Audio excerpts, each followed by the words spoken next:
So, hello D&Ders, RPGers, Game Masters, and the such. Today I'm going to talk about OSR 1d6 skill checks. I have another video talking about the 3d6 checks, and I have another video talking about 1d20 used for skill checks. This one's going to be using just a 1d6 for doing all skill checks. Now, the inspiration behind the video is I'm kind of like cruising around the internet and just looking at stuff. And I saw this video, and I'm not going to play it for you, but you can go find it. It's playing OD&D, White Box, with Frank Mentzer. At the 57-second mark, he says to somebody, D6 and try for low. And then a couple, seconds later, he says, all things or all skills can be resolved by rolling a 1d6.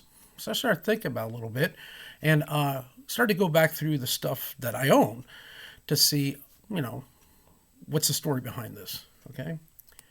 To start off with, when I grew up, and I was talking to my friend Mike, who has been playing with Mason and I keep on the Borderlands for like the last little bit. This has been an ongoing saga. It's a lot of fun, and we're now on some sort of excursion, right?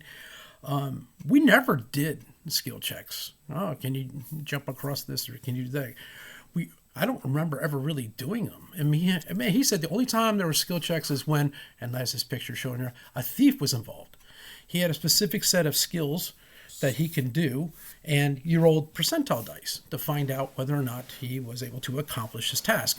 And some of the things is pretty severe. The percentage of him passing some of these things was pretty weak, right? So I started scouring some of the information I have. Now, one of them is a White Box, fantastic medieval adventure game, Charlie Mason. And this is my beautiful black and white hardbound book, this entire thing. It does have a table in here for thievery, all right? And if it gives you a number, such as a 2, it means your odds of success is rolling 1 or 2 on a d6. And obviously 3 would be 1, 2, or 3, which gives you 50%, and so on. It didn't really have a whole list of what he can and cannot do. Obviously, you think pick locks, hide in shadows, I obviously listen for noises. These are the things we know from advanced D&D, or at least I do. But these were just determined, he says, can I do this? And I said, well, let's see if you can do it, roll 1d6. And that's how that went, right? Looking into other things that I had, and this is my White Box. This is James Spawn, beautiful book, because it takes all the classes that we sort of know of and puts it into White Box, okay? It has a thing called lore for the bard, where you can determine, the history behind something, or what the culture is in a town or something like that. I mean, it's sky's the limit when you do it this way. You ask a question, the DM doesn't know whether yes or no he should be able to get the information. You just say, well, that's going to be a lore check. You have to roll a 1 out of 6, right? Or you have to roll a 1 or 2 out of 6, and so on, going down this list here, right? So as you go up in level, the probability of you figuring it out goes higher, right? Druids and Rangers also in this omnibus, White Box Omnibus, has this thing called forestry, and you say, well, finding out what kind of animals are there, or tracking, or whatever you want, using this methodology of 1d6, it's really kind of very fluid and very easy to use, right? I also looked, and obviously because James Spawn wrote this, I decided to go ahead and look into the White Star campaign. And I do have another video about how I was doing White Star skill checks. But this will work just as well, right? So this is kind of interesting. You get in this case, a class-associated skill, and then you pick one, and then the second pick, right? So it gives you your odds out of 6 of accomplishing. 2 out of 6, 2 out of 6, this is 1 out of 6. And if they are hooked up to one of your attributes, you get a plus or a minus on.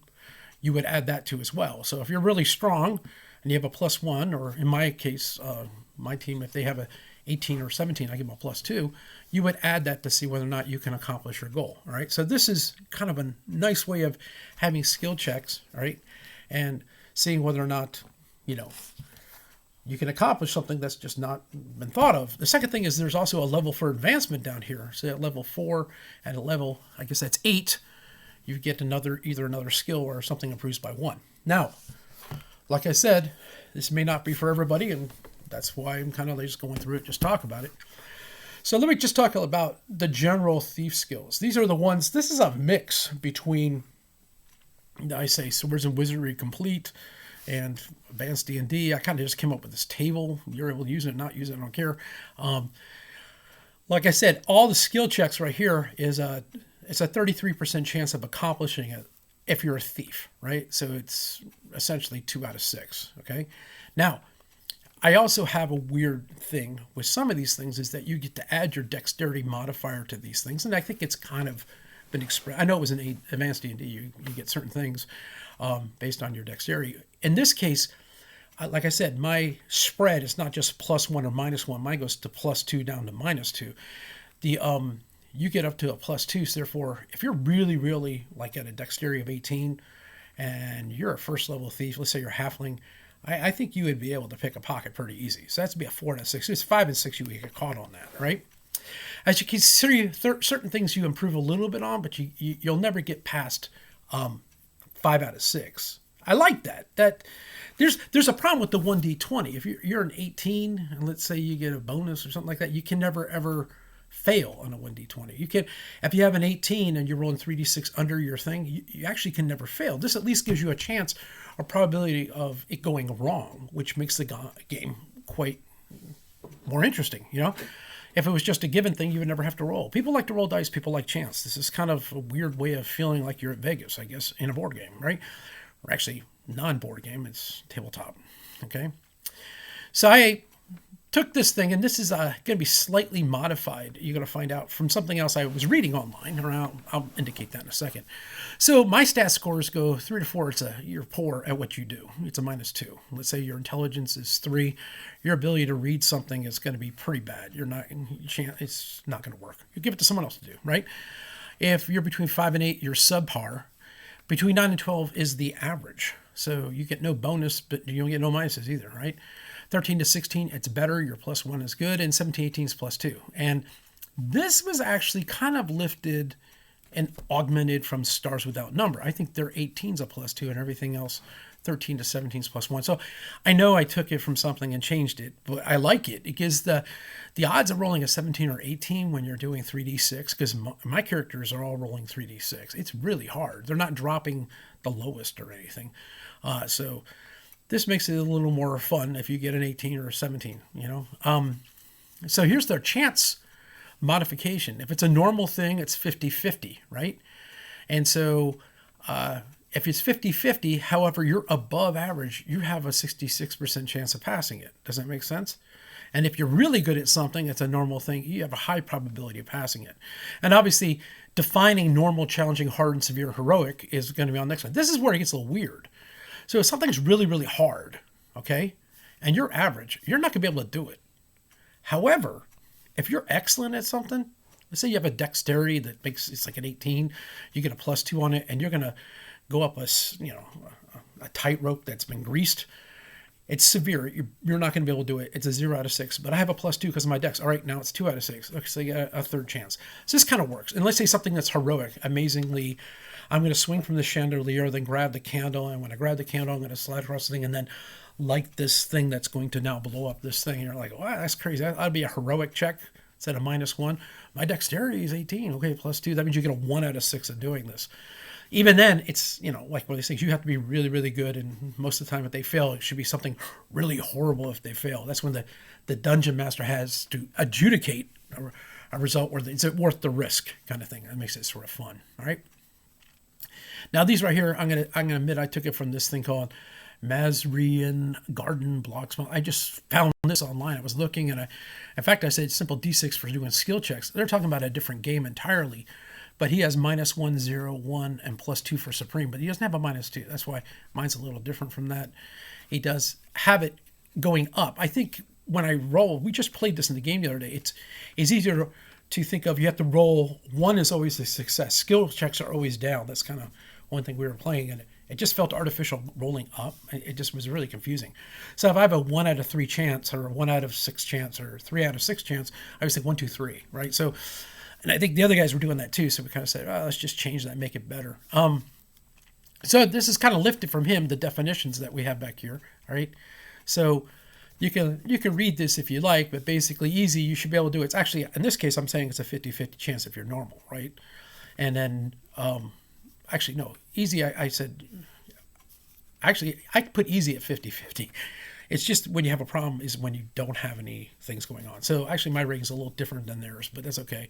And it goes up to something being epic. Skilled can't do it all and blah, blah, blah, blah. But the idea behind it was like, it's nice to have some kind of reference point that you can talk about. Now, let's put it towards my statistical bonuses of +2 all the way down to -2, okay?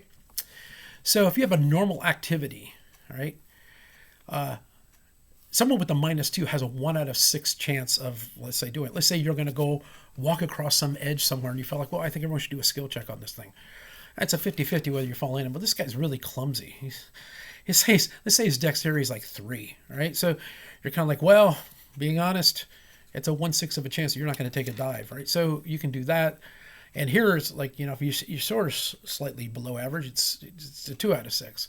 But most people, it's 50-50. And if you're a little, dexterous, you should be able to do this. And if you're very dexterous, you have no problem whatsoever. I think a lot of times, like me and like Mike were talking and Mason, we say sometimes it's better just not even to have the skill check. But if you have to have one, there has to be some chance of failure or there's no sense in doing it. That's how I see it kind of, right? So as it gets more challenging, right, you can see how this is going. If it's 2 out of 6, this guy doesn't have a chance in the world of passing this. He's going to get pretty much a -2 on his the odds of him doing it, so he gets a 0. All right, so he can't roll if it's always going to be -2, he can't roll a 1 because it's -2. It's just not going to work. So and these guys, as you can see, the probability of passing this, it gets a whole lot better as you increase in your, let's say, I keep using dexterity as the challenge right here. As you increase in your abilities, let's say this is the 17-18 range, you get a +2. So obviously, as you go up, you can see there becomes this group has less and less a chance of passing, and the real heroic one, the only one that even has a prayer of doing it to roll 1 out of 6, would be the guy that has a dexterity, let's say, of 2, a +2, a 17 or 18, and it'd be kind of difficult. Now, like I said, this is just another way to do skill checks. I'm going to run it in my campaign because I want to see how well it works. I think part of being in this, if you're watching videos like this, you like to tinker and experiment and see how these things work. So I have a lot of fun with it. And I think that maybe you get a try. I would like to hear in your comments, and you can subscribe if you like, if you find this stuff kind of interesting. Tell me how it works for you. Tell me how it works. I mean, you might have been doing this all along, and I'm just stumbling acting like it's the first time I've seen it. You're like, dude, this has been old forever. And you might want to go check out that video that I have at the top of him doing his number. He is running a giant campaign. There must be 12 people around this table, and he's running it and just telling roll a d6, roll a d6. And so, it's kind of an interesting aspect of trying to play a game like that. All right. With that, I hope you guys have a fantastic day. Game on.